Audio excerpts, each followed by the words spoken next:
வணக்கம் மக்களே, நம்ம சேனல்ல ஆன்லைன்லயே ஈஸியா சர்டிபிகேட் அப்ளை பண்றது எப்படி அப்படின்னு ரெகுலரா வீடியோ போட்டுட்டு இருக்கோம். சர்டிபிகேட் அப்ளை பண்றது மட்டும் சொல்றீங்களேமா, எப்படி டவுன்லோட் பண்றது அதையும் சொல்லிடுங்க அப்படின்னு ஒருத்தர் கமெண்ட் பண்ணியிருந்தாரு.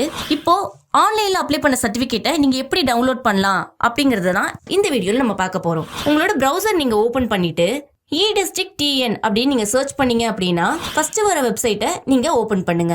அதுக்கு மேல பாத்தீங்க அப்படின்னா அக்னாலஜ்மெண்ட் நம்பர் அப்படின்னு ஒரு சர்ச் பார் இருக்கு இல்லையா, அந்த சர்ச் பார்ல உங்களுக்கு ஒப்புகை சீட்டு அப்படின்னு ஒன்று கொடுத்துருப்பாங்க.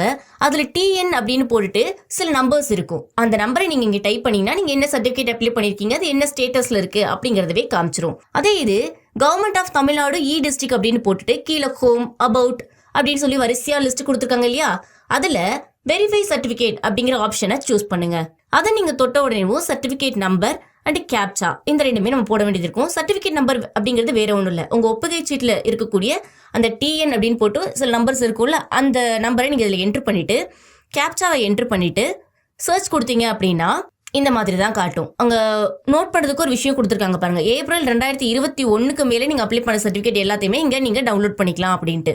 நீங்க சர்ச் கொடுத்த உடனேவும் உங்களோட அப்ளிகேஷன் எந்த ஸ்டேட்டஸ்ல இருக்கு அப்படிங்கறதெல்லாம் மொத்தமா காமிச்சிட்டு கீழே பாத்தீங்கன்னா உங்க சர்டிபிகேட் வந்துருச்சுன்னா டவுன்லோட் சர்டிபிகேட் அப்படிங்கிற ஆப்ஷன் காட்டும். ஸோ அந்த டவுன்லோட் சர்டிபிகேட் நீங்க கொடுத்து உங்களோட சர்டிபிகேட்டை நீங்க டவுன்லோட் பண்ணிக்கலாம்.